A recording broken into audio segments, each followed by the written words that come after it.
안녕하세요. 책 읽어주는 세상입니다. 오늘은 러시아 문학을 대표하는 세계적인 대문호 레프 톨스토이의 사람에게는 얼마만큼의 땅이 필요한가를 준비했습니다. 펴낸 곳은 써네스트입니다. 현대인의 감성으로 다시 읽는 톨스토이 단편선 사람에게는 얼마만큼의 땅이 필요한가를 타이틀 제목으로 한 이 책은 사람은 무엇으로 사는가, 세 가지 궁금증, 사랑이 있는 곳에 신도 있다 등이 실려 있습니다. 이 작품들은 끊임없이 읽히며 늘 우리 자신의 삶을 반추해보게 하죠. 이 책의 특징은 역자가 각 작품의 시작마다 톨스토이의 현대적 의미를 쉽게 접근할 수 있도록 자신의 해지를 넣었습니다. 사람에게는 얼마만큼의 땅이 필요한가의 앞부분에는 톨스토이의 소박한 무덤 사진이 있는데요. 톨스토이의 무덤은 그가 어렸을 때부터 살았던 톨스토이 가문의 영지 안쪽에 있습니다. 그는 평소에 자신이 죽으면 어렸을 때 놀던 곳에 소박하게 묻어달라고 했답니다. 톨스토이 자신에게 필요한 땅의 넓이가 얼마나 되는지 잘 알고 있었던 것이죠. 이 글에서 톨스토이는 욕심이 주는 마지막 선물은 무엇인지, 욕심의 끝에는 무엇이 있는지 다시 한번 생각해 보라고 말합니다. 잠시 작품 속으로 들어가 볼 텐데요. 편안한 마음으로 끝까지 함께 해주시고요. 구독과 좋아요는 저에게 큰 힘이 됩니다. 도시에 사는 언니가 시골에 사는 여동생을 방문했다. 언니는 도시의 상인에게 시집을 가서 살았고 동생은 농민과 결혼하여 시골에 살았다. 자매는 차를 마시면서 이야기꽃을 피웠다. 그러던 중 언니가 자기의 도시 생활을 자랑하면서 우쭐대기 시작했다.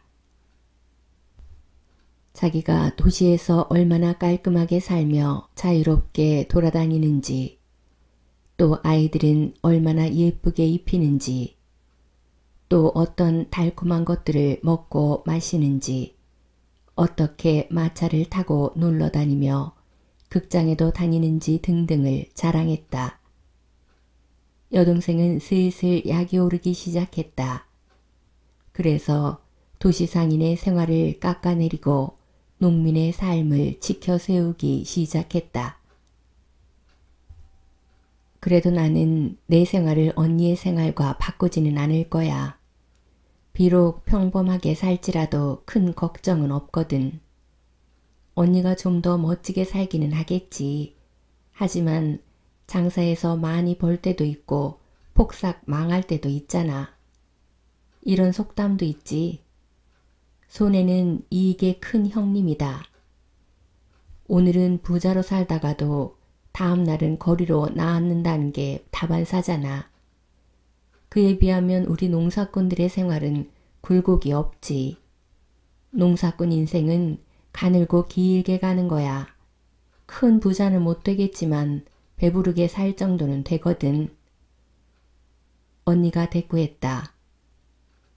돼지, 송아지와 함께하는 그런 배부른 말이냐? 치장도 못하고 사교 생활도 없이 말이냐?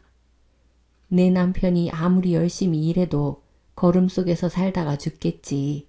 아이들도 마찬가지고. 그게 어때서? 동생이 말했다. 우리 생활이 그런 걸 뭐. 그 대신 안정적으로는 살 수는 있다고. 아무한테나 고개를 숙일 일도 없고 무서워할 일도 없고 말이야. 하지만 언니는 도시에서 온통 유혹 속에서 살고 있잖아. 오늘은 좋을지 몰라도 다음 날은 악마가 갑자기 나타나서 언니 남편을 도박이나 술 아니면 예쁜 계집의 유혹에 빠지게 꼬드길 수도 있잖아. 그러면 모든 게 물거품이 되는 거지. 그렇지 않아? 동생의 남편이자 이 집의 주인인 파움은 페치카 위에 누워서 여인네들이 떠드는 것을 듣고 있다가 말했다. 그래, 맞는 얘기야. 우리 농부들은 어릴 때부터 그렇게 어머니인 대지를 경작하느라 허튼 생각을 들어올 틈이 없어. 단 한 가지 안타까운 일은 땅이 적다는 거야. 땅만 충분하다면 나는 아무도 무섭지 않아. 악마도 무섭지 않단 말이야. 여자들은 찻잔을 비운 후 여성의 옷차림에 대해 조금 더 수다를 떨고 나서 설거지를 한 후 자러 갔다. 그런데 페치카 뒤에서 악마가 그들이 하는 이야기를 전부 듣고 있었다. 악마는 농부가 아내의 말을 듣고 우쭐거리며 자기에게 땅이 많다면 악마도 무섭지 않다고 호언장담을 하자 매우 기뻤다. 옳거니 어디 한번 두고 보자. 내가 내 놈에게 땅을 많이 주마. 그 땅으로 너를 차지할 것이다. 농부 내외의 이웃에 그리 크지 않은 영지를 소유한 여지주가 살고 있었다. 그녀에게는 120데샤티나의 땅이 있었다. 이전부터 그 여지주는 농부들과 더불어 조용하게 살면서 농민들을 괴롭히지 않았다. 그런데 어떤 퇴역 군인이 영지 관리인으로 여지주에게 고용되었는데 그때부터 그가 벌금을 매기며 농민들을 못살게 굴기 시작했다. 파엄이 아무리 조심해도 말이 여지주의 귀리밭으로 뛰어들어간다거나 암소가 여지주의 정원을 어슬렁거린다거나 송아지가 여지주의 목초지 쪽으로 달아나는 일이 일어났고 그 모든 일마다 벌금이 매겨졌다. 파엄은 벌금을 물고 나면 집안 식구들을 욕하고 때리곤 했다. 이렇게 파홈은 여름을 나는 동안 영지 관리인으로 인해 무더니도 곤혹을 당했다. 그래서 가축들이 마당 안에 있게 되면 사료가 아쉬웠지만 벌금 낼 걱정이 없으므로 오히려 안도감을 느낄 정도였다. 겨울이 되자 여지주가 땅을 팔 것이라는 소문과 그 땅을 큰 도시에서 온 귀족이 사려 한다는 말이 돌았다. 농부들은 그 소문을 듣고 경악했다. 세상에, 땅이 대도시 귀족의 손에 들어가면 여지주 때보다 더 많은 벌금으로 우리를 달달 볶을 거야. 우리는 이 땅이 없으면 살 수가 없는데 말이야. 모두 이 땅을 터전으로 살아가고 있잖아. 농부들은 집단으로 여지주를 찾아가서 땅을 대도시의 귀족에게 팔지 말고 자기들에게 넘겨달라고 부탁하게 되었다. 그들은 땅값을 더 비싸게 지불하겠다고 약속했고 여지주는 이 제안을 받아들였다. 농부들은 땅을 한꺼번에 공동으로 매입할 작정이었다. 그래서 한두 차례 회합을 가졌지만 일이 잘 풀리지 않았다. 악마가 농무들을 분열시켜서 아무런 합의점도 찾지 못한 것이다. 그래서 농부들은 땅을 각자 알아서 자기 능력이 닿는 만큼 매입하기로 결정했다. 여지주는 이 제안도 수락했다. 파엄은 이웃집의 농부가 여지주에게서 땅 20데샤티나를 샀는데 여지주가 땅값의 절반을 몇 년간 할부로 지불할 수 있게 해주었다는 이야기를 들었다. 파엄은 질투가 났다. 사람들이 땅을 전부 사버리면 내 앞으로는 하나도 남아있지 않겠는걸. 그래서 그는 아내와 상의하였다. 사람들이 모두 땅을 사니까 우리도 10데샤티나 정도는 사야 되지 않겠어? 이렇게 계속 영지 관리인에게 벌금을 뜯기면서 살 수는 없는 노릇 아니오. 파엄 부부는 땅을 어떻게 매입할지 방법을 궁리했다. 그들에게는 저금해 놓은 돈 100루블이 있었다. 여기에 망아지 한 마리와 꿀벌 절반을 팔고 아들을 고용살이 보내어 그 품삯의 선불을 받고 또 동서에게 돈을 빌린 것까지 합해 땅값의 절반이 되는 돈을 모았다. 파엄은 돈이 모아진 뒤 조그만 숲이 딸려있는 15데샤티나의 땅을 점찍어 둔 후에 여지주에게 값을 흥정하러 갔다. 흥정 끝에 땅값을 깎아서 15데샤티나의 땅에 대한 선금을 지불했다. 그들은 도시로 나가서 땅의 매매 계약서를 작성한 후 땅값의 절반을 넘겨주었고 차후 2년 안에 나머지 돈을 주기로 약속했다. 이렇게 해서 파엄은 땅을 갖게 되었다. 파엄은 씨앗을 빌려와서 사들인 땅에 뿌렸다. 곡식은 잘 자라주었다. 그는 1년 만에 여지주와 동서에게 진 빚을 다 갚았다. 이제 파엄은 지주가 된 것이다.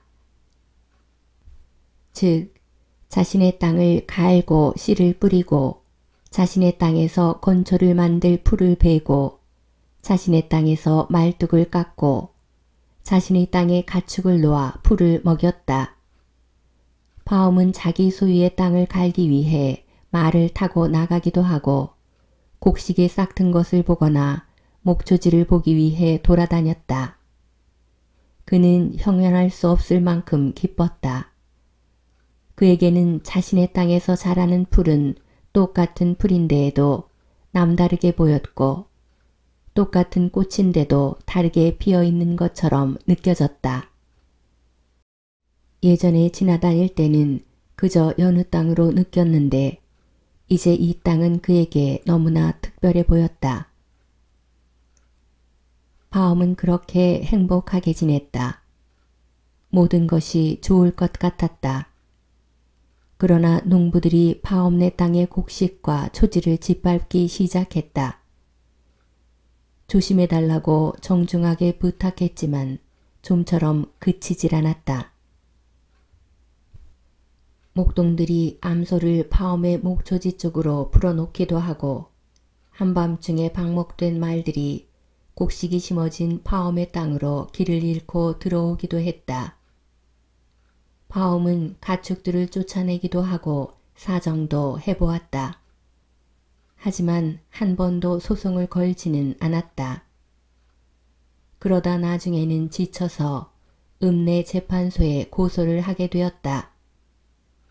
파엄도 농부들이 고의로 그러는 것이 아니라 땅이 좁아서 그렇게 한다는 사실을 알고는 있었지만 더 이상 내버려둘 수는 없어. 그렇게 되면 전부 짓밟아 엉망으로 만들 거야. 따끔하게 버릇을 가르쳐야 해라고 생각했던 것이다. 그렇게 해서 재판을 통해 한두 번 버릇을 가르치고 한두 명에게 벌금을 부과하기도 했다. 이웃 농민들이 파엄에게 반감을 품게 되어 가끔 고의적으로 땅을 짓밟는 일도 발생했다. 하루는 누군가 한밤중에 숲에 잠입해서 보리수 10그루의 나무 껍질을 벗겨놓았다. 파엄이 숲을 지나다가 보니 뭔가 허연 것이 보였다. 가까이 다가갔더니 껍질이 벗겨진 어린 보리수들이 버려진 채 나동그라져 있었고 그루터기들이 머리를 내밀고 있었다. 아니, 숲 가장자리의 관목들만 베어갔어도 좋으련만 하다못해 단 한 그루라도 남겨두었으면 좋으련만 이 악당놈은 하나도 남기지 않고 깨끗이 싹 베어놓았다. 파엄은 분통이 터졌다. 빌어먹을 어떤 놈이 이따위 짓을 했는지 잡히기만 해봐라. 내가 가만두지 않겠다. 그는 누구의 소행일까 생각하고 또 생각했다. 그래, 세면이 틀림없어. 그는 밖에서 일하고 있는 세면에게 대답을 들으러 갔으나 아무것도 알아내지 못하고 욕설만 퍼부었다. 하지만 파엄은 세면이 한 짓이라는 확신이 점점 더 굳어졌다. 그는 소송을 제기했다. 그리고 재판소로 세면을 소환했다. 재판을 여러 차례 했지만 증거가 없어서 무죄로 판결이 났다. 그는 더욱 화가 나서 마을의 원로와 판사들에게 욕지거리를 해대며 싸웠다. 당신들은 도둑놈 편을 들고 있군. 자신들이 정직하다면 도둑놈에게 무죄를 선고하지는 않을 텐데. 파움은 판사들과 싸우고 이웃들과도 싸웠다. 그는 집에 불을 지르겠다는 협박까지 받았다. 파움은 자신이 살고 있는 땅이 넓어질수록 공동체 내에서의 입지는 더욱 좁아지는 처지가 되었다. 바로 이 무렵 마을 사람들이 새로운 곳으로 떠난다는 소문이 돌았다. 파움은 생각했다. 나야 내 땅에서 떠날 이유가 전혀 없지. 그리고 우리 마을에서 누군가 떠난다면 마을의 땅이 그만큼 더 넓어질 게 아닌가? 내가 그 땅을 사서 내 것으로 만들면 되지. 살기가 더 좋아질 것 같군.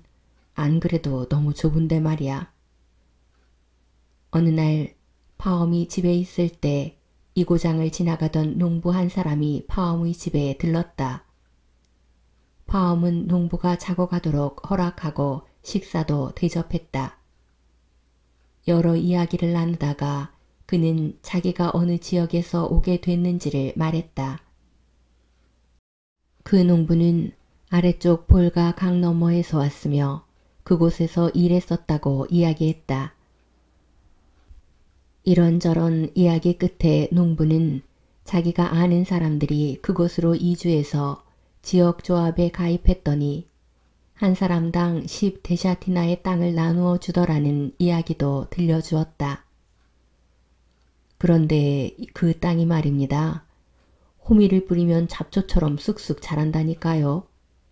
너무 무성해서 말이 보이지 않을 정도예요. 5뭉치만 베어도 호밀 한 단이 나올 정도랍니다. 어떤 농부는 아주 가난해서 빈털터리로 갔는데 지금은 말 6필에 암소가 2마리라지 뭡니까? 이 말을 들은 파움의 심장이 격렬하게 뛰었다. 만일 더 훌륭하게 살 가능성이 있다면 도대체 내가 무엇 때문에 여기 좁아터진 땅에서 옹색하게 산담? 이곳의 땅과 집을 팔아버리자. 그 돈으로 거기에 가서 집도 짓고 모든 시설을 새로 짓는 거야. 안 그러면 여기 이 좁은 땅에 살면서 죄나 더 짓겠지. 모든 방법을 다 써서 내가 직접 알아봐야지. 여름이 오자 파움은 채비를 갖추고 출발했다. 사마라까지 증기선을 타고 볼가강을 따라 남쪽 지역으로 간 후에 다시 약 400베르스타를 도보로 통과하였다. 마침내 그는 그곳에 이르렀다. 모든 것이 듣던 그대로였다. 농부들은 한 사람당 10데샤티나씩 땅을 할당받아 넓게 살고 있었고 자진해서 조합에 가입했다. 게다가 돈만 있으면 누구든지 할당받은 땅 이외에도 자신이 원하는 좋은 땅을 1데샤티나당 3루블씩에 원하는 만큼 살 수가 있었다. 모든 것을 상세하게 알아낸 후 가을이 될 무렵 파움은 집에 돌아왔다. 그리고 전 재산을 팔아치웠다. 땅은 이윤을 남겨 팔고 집과 가축도 전부 팔아넘긴 후 조합에서 탈퇴하고 봄이 오기를 기다렸다가 가족들을 이끌고 새로운 고장으로 떠났다. 파움은 식솔들을 이끌고 새로운 고장에 도착하여 큰 마을의 조합에 가입했다. 어르신들에게 술을 대접하고 필요한 서류를 모두 처리했다. 조합은 파움을 가입시킨 후 박목장 이외에도 각각 다른 경작지에 있는 분할지 50데샤티나를 5식구 앞으로 떼어주었다. 파움은 집을 지었고 가축도 다시 키우기 시작했다. 그가 가진 땅은 예전 땅에 비해 3배 정도 넓었다. 수출도 좋았다. 그래서 예전 고향에 살던 때에 비해 생활도 10배쯤 나아졌다. 경작할 땅도 가축의 먹이도 넉넉했다. 가축은 원하는 만큼 가질 수 있었다. 처음에 집을 짓고 살기 시작했을 때만 해도 파움은 흡족하게 여겼다. 그런데 새 터전에 정착을 하고 나니 이곳 땅도 좁게 느껴졌다. 첫 해의 파움은 분할받은 땅에 밀을 심었는데 작황이 좋았다. 그는 밀 재배에 대한 강한 욕구가 생겼다. 하지만 분할받은 땅이 적었다. 땅이 있다 해도 밀농사에 적당치 않았다. 그곳에서는 나래새가 있는 땅이나 오랫동안 묵혀둔 땅에 밀을 심었다. 한두 해 밀농사를 짓고 나면 다시 나래새가 자랄 때까지 땅을 놀려야 했다. 그런 땅을 좋아하는 사람들이 많았던 반면 모두에게 돌아가기에는 땅이 충분하지 않았다. 그래서 땅 때문에 분쟁이 발생했다. 남들보다 부유한 사람은 직접 농사를 짓고 싶어 했고 가난한 사람들은 수확한 밀을 땅을 빌린 대가로 상인에게 넘겨주었다. 파움은 밀농사를 좀 더 하고 싶었다. 그래서 이듬해에는 상인을 찾아가서 1년간 경작할 땅을 빌렸다. 밀농사를 많이 지었고 수확량이 좋았다. 그러나 그 땅이 마을에서 멀어서 15베르스타나 실어와야 했다. 그런데 그 지역에는 상인을 겸한 농사꾼들이 독립농장을 만들어 살면서 점점 부유해지고 있었다. 전혀 다르군. 나도 저들처럼 땅을 사서 독립농장을 지으면 좋겠다. 그러면 모든 것이 한 울타리에 있을 텐데. 그래서 파움은 어떻게 하면 자기 소유의 땅을 살 수 있을지 방법을 고민하기 시작했다. 파움은 그렇게 3년간 지냈다. 땅을 빌려서 밀농사를 지었다. 해마다 농사가 잘 되어 밀이 잘 연그렀고 여분의 돈도 생겼다. 계속 그렇게 잘 살 수도 있었는데 파움은 매년 사람들에게 가서 땅을 빌리는 것과 땅으로 인해 노심초사하는 것이 몹시 귀찮게 느껴졌다. 좋은 땅이 있다고 하는 곳에는 금세 농부들이 달려들어 전부 빌려버렸다. 때맞춰 땅을 빌리지 못하면 밀을 심을 땅이 아예 없어져 버렸다. 3년째 되는 해에 파움은 어떤 상인과 함께 반씩 나누어 농부들로부터 방목장을 빌렸다. 경작까지 이미 다 했는데 농부들이 재판을 걸어왔다. 그렇게 해서 모든 일이 허사가 되어버렸다. 파움은 생각했다. 내 땅이 있었다면 누구 눈치 볼 필요도 없고 고통을 당할 일도 없을 텐데. 그래서 파움은 자기 소유로 만들 땅이 없을까 물색하던 중 한 농부를 만났다. 그는 500데샤티나의 땅을 샀는데 파산을 당하는 바람에 싼값에 팔려고 내놓은 터였다. 파움은 그 사람과 흥정 끝에 땅값을 1500루블로 하고 대금의 절반은 나중에 준다는 것에 합의를 보게 되었다. 거래가 거의 마무리되어 갈 무렵 그곳을 지나던 한 상인이 파움의 집에서 식사를 하게 되었다. 그들은 차를 한 잔 마시며 이야기를 나누었다. 상인은 멀리 떨어진 바슈키르라는 곳에서 왔다고 말했다. 그곳에서 그는 바슈키르 사람들에게서 약 5천 데샤티나 정도의 땅을 샀다고 했다. 그런데 그 금액이 전부 합해서 겨우 1000루블이라는 것이다. 파움은 꼬치꼬치 물어보기 시작했다. 상인이 대답했다. 노인네들의 환심을 사면 됩니다.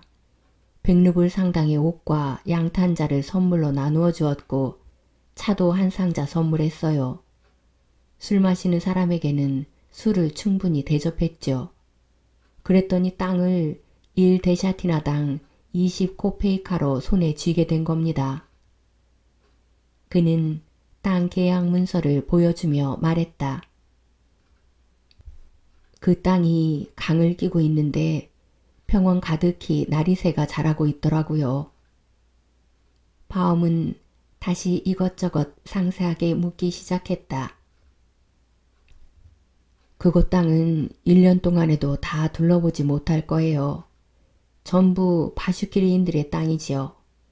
그런데 그들이 양처럼 멍청하지 뭡니까? 거의 공짜나 다름없이 땅을 손에 넣을 수 있습니다. 세상에, 나는 1000루블로 땅 500데샤티나를 그것도 빚까지 내가면서 사려고 하고 있는데 거기서는 1000루블로 그렇게 많은 땅을 차지할 수 있다니. 바움은 어떻게 가야 하는지 이것저것 자세히 물어본 다음 상인을 배웅한 후 바로 길을 떠날 준비를 했다. 집은 아내에게 맡기고 일꾼 한 명만 데리고 출발했다. 도중에 도시에 들러서 상인이 일러준 것들, 차 한 상자, 각종 선물, 술 등을 모두 샀다. 그리고 계속해서 가고 또 가고 500베르스타를 여행했다. 밤낮으로 여행을 한 지 일주일째 되는 날, 바움은 바슈키르인들의 유목지역에 도착했다. 모든 것이 상인이 이야기해 준 것과 똑같았다. 그들은 모두 초원에 살았고 작은 강 유역에 두꺼운 펠트천으로 만든 유목민 천막에서 생활했다. 그들은 농사를 짓지도 않았고 빵도 먹지 않았다. 천막 뒤편에는 망아지들을 묶어두고 하루에 2번씩 암컷을 그리로 데려왔다. 말젖을 짜고 그것으로 마유주를 만들었다. 아낙네들은 말젖을 휘저어 섞어서 치즈를 만들기도 했다. 남자들은 마유주와 차를 마시고 양고기를 먹고 피리를 불며 지낼 뿐이었다. 모두들 기름진 안색에 명랑했고 여름 내내 축제 분위기처럼 떠들썩하게 놀았다. 사람들은 완전히 무지했고 러시아어도 몰랐다. 그러나 온순했다. 바움을 보자마자 바슈키르인들이 천막 밖으로 몰려나와 손님을 에워쌌다. 통역자가 불려왔다. 바움은 통역자에게 땅에 대해 얘기하러 왔다고 말했다. 바슈키르인들은 매우 기뻐하며 바움의 손을 잡고 가장 멋진 천막 안으로 데려가서 그를 양탄자 위에 앉히고 깃털을 넣은 방석을 깔아주었다. 그리고 주위에 빙 둘러앉아 차와 마유주를 대접하고 양을 한 마리 잡아서 양고기를 주었다. 바움은 여행마차에서 선물을 꺼내 바슈키리인들에게 나누어 주었다. 바움이 선물을 하고 차를 나누어 주자 바슈키리인들은 즐거워했다. 그들은 알아들을 수 없는 말로 자기들끼리 마구 떠들더니 통역자에게 전해달라고 얘기했다. 당신에게 말씀을 드리라고 합니다. 통역자가 말했다. 이분들은 당신이 좋다고 합니다. 그리고 우리에게는 풍습이 있는데 그것은 손님을 기쁘게 하기 위해 최선을 다하는 것과 선물을 받았을 때 답례를 하는 거랍니다. 당신이 우리에게 선물을 주었으니 이제 말씀해 보십시오. 당신께 보답하기 위해서 우리가 가진 것 중에 무엇이 당신의 마음에 드는지 말입니다. 내 마음에 드는 것은 무엇보다도 당신들이 갖고 있는 땅입니다.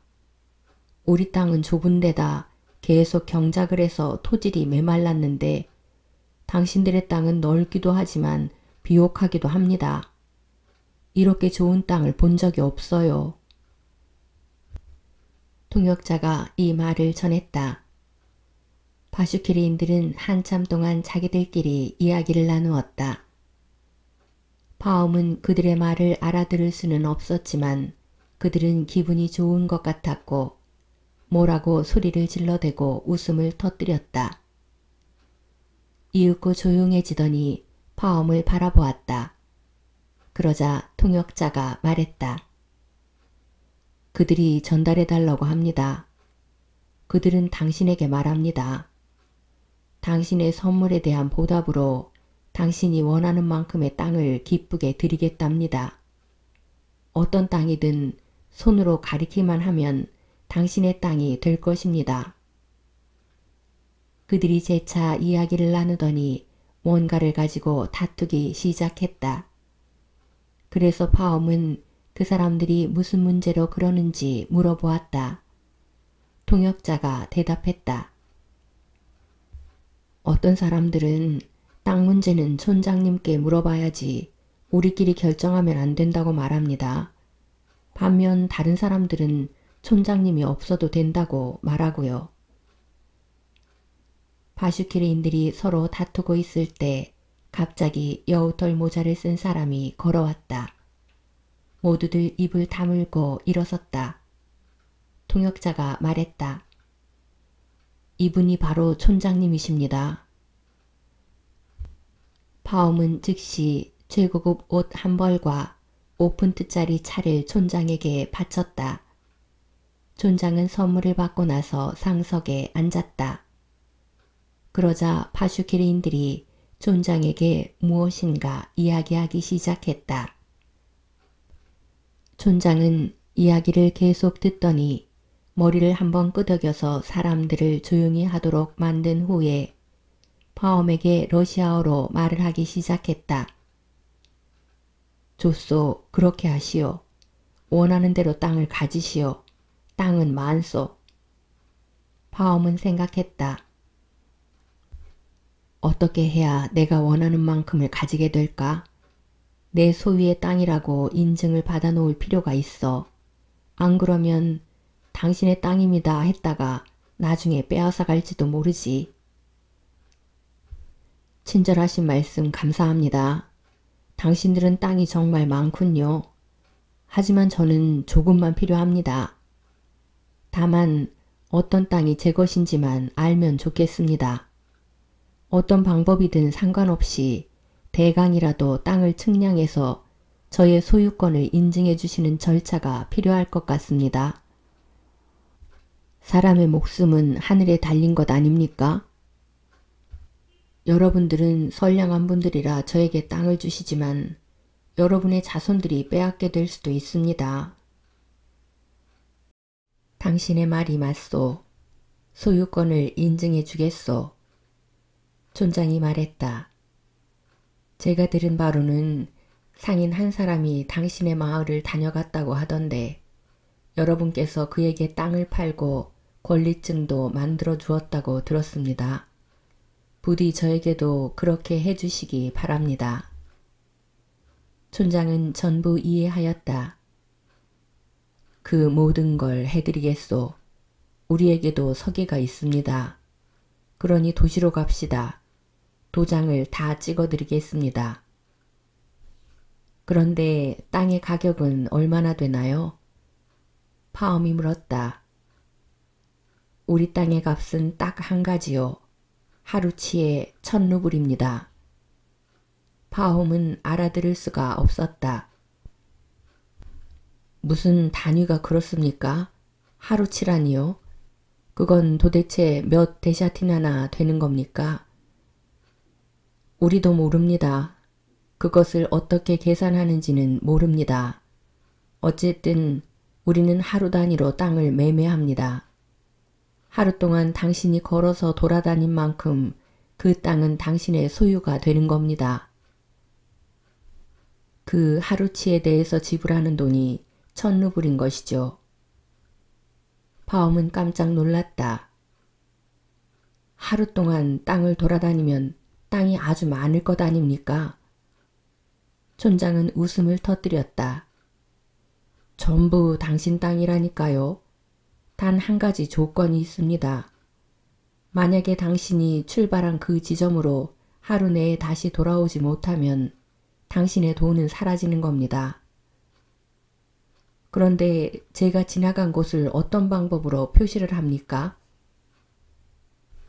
당신이 고른 땅에 우리가 서 있을 겁니다. 우리는 서 있고 당신은 걷는 거죠. 작은 곡괭이를 가지고 원을 만들면서 가시오. 필요한 곳마다 표시를 하시오.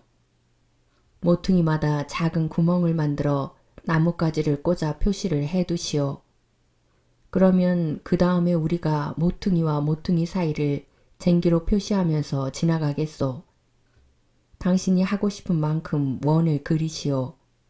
다만 해가 지기 전에 시작했던 곳으로 돌아와야 하오. 당신이 걸어다닌 땅은 전부 당신 것이 되는 거요.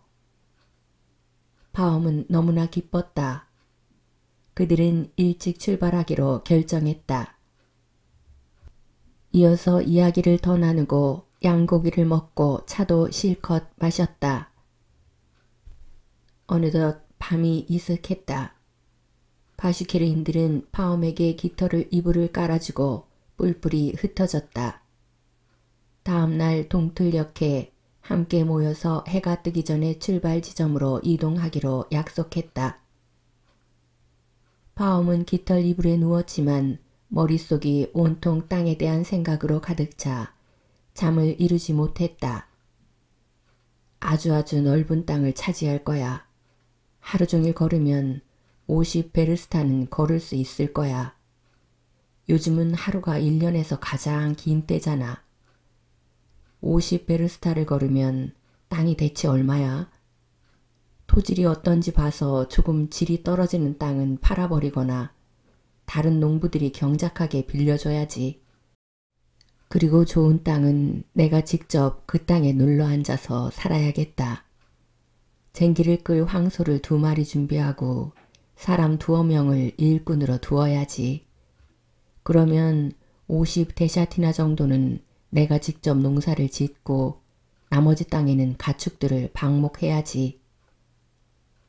파엄은 밤새도록 잠들지 못했다. 동이 트기 직전에야 간신히 선잠이 들었다. 잠깐 선잠이 든 사이에 파엄은 꿈을 꾸었다.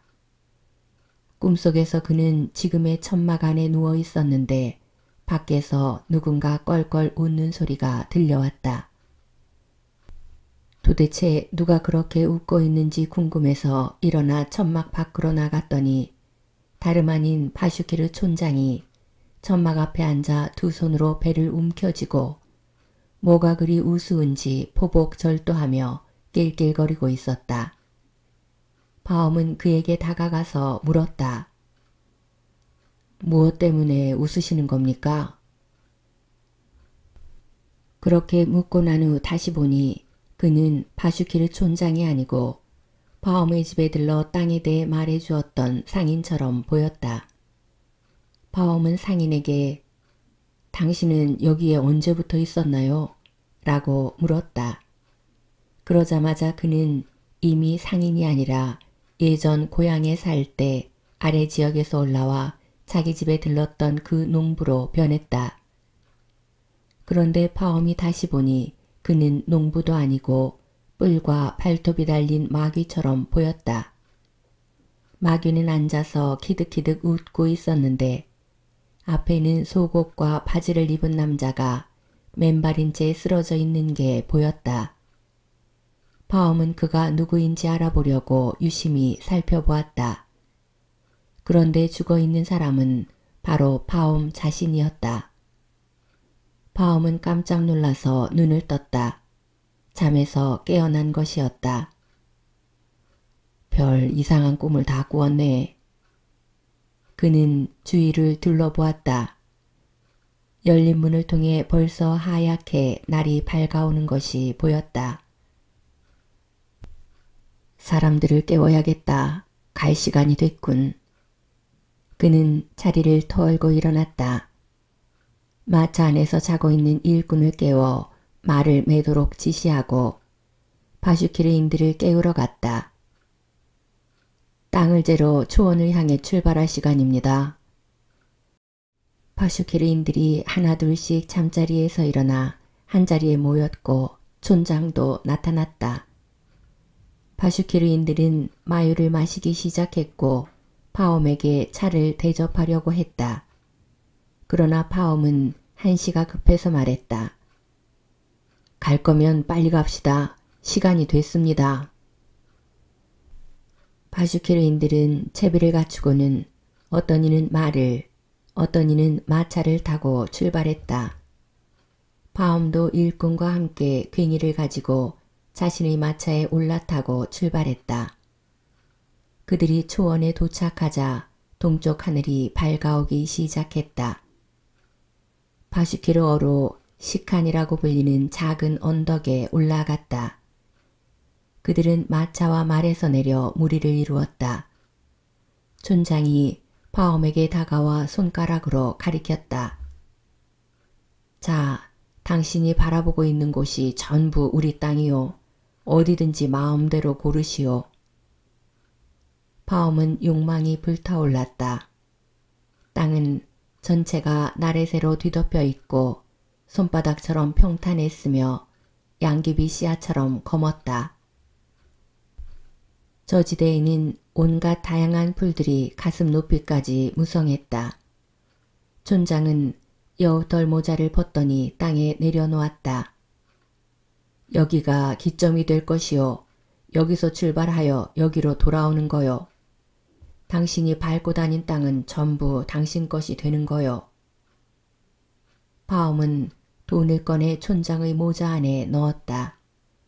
그리고 기다란 겉옷을 벗고 짧은 상의만 입고는 아랫배의 허리띠를 고쳐맨 후 조금 더 단단히 조였다. 그리고 빵이 든 작은 가방을 품속에 넣고 물통을 허리띠에 붙들어 맨 후 장화의 목 부분을 졸라맨 다음 일꾼에게 건네받은 괭이를 한 손에 쥐고 떠날 채비를 했다. 어느 쪽으로 가든 상관없었으므로 어디로 방향을 택할지 파옴은 고심했다. 어느 쪽이든 마찬가지다. 해가 뜨는 방향으로 가자. 그는 해를 바라보고 섰다. 그리고 몸을 부드럽게 풀어주면서 지평선에서 해가 떠오르기를 기다렸다. 절대 시간 낭비 안 할 거야. 선선한 때가 걷기도 좋지. 해가 지평선에서 솟아오르기 무섭게 파옴은 괭이를 어깨에 둘러매고 초원을 향해 걷기 시작했다. 파옴은 느리지도 급하지도 않은 걸음으로 걸었다. 출발점에서 약 1베르스타 정도 멀어졌을 때 파옴은 멈춰서 구덩이를 파고 눈에 띄게 하기 위해 나뭇가지를 여러 개 꽂았다. 몸의 긴장이 풀어지면서 걸음이 빨라지기 시작했다. 조금 더 멀리 가서 다른 구덩이를 하나 더 팠다. 파옴은 뒤를 돌아보았다. 햇빛 아래 언덕이 선명하게 보였고 사람들이 서 있는 것도 분명하게 보였으며 여행마차 바퀴의 금속이 반짝이는 것도 잘 보였다. 파옴은 어림짐작으로 5베르스타 정도를 걸은 듯 했다. 몸이 더워져서 파옴은 윗도리를 벗어 어깨에 걸치고는 더 멀리 걸어갔다. 5베르스타 정도 더 멀어지자 날이 더워졌다. 해를 바라보니 벌써 아침 식사를 할 시간이었다. 말이 쉬지 않고 한 번에 갈 수 있는 만큼 걸어왔군. 방향을 바꾸기에는 아직 일러. 신발만 벗자. 파옴은 땅바닥에 앉아 신발을 벗어 허리띠에 매달고 더 멀리 걸어갔다. 걷기가 한결 수월해졌다. 파옴은 생각했다. 5베르스타 정도만 더 가자. 거기서 왼쪽으로 방향을 트는 거야. 땅이 너무 좋아서 여기서 단념하기가 아쉽네. 가면 갈수록 점점 좋아지는군. 이렇게 생각한 파옴은 좀 더 직진했다. 뒤를 돌아보니 언덕은 이제 거의 보이지 않았고 사람들도 개미처럼 가물가물했고 뭔가 반짝이는 것이 약간 보였다. 자, 이쪽은 충분히 확보한 것 같군. 방향을 바꿔야겠다. 그런데 땀을 많이 흘려서 지치는군. 물 좀 마시고 올걸.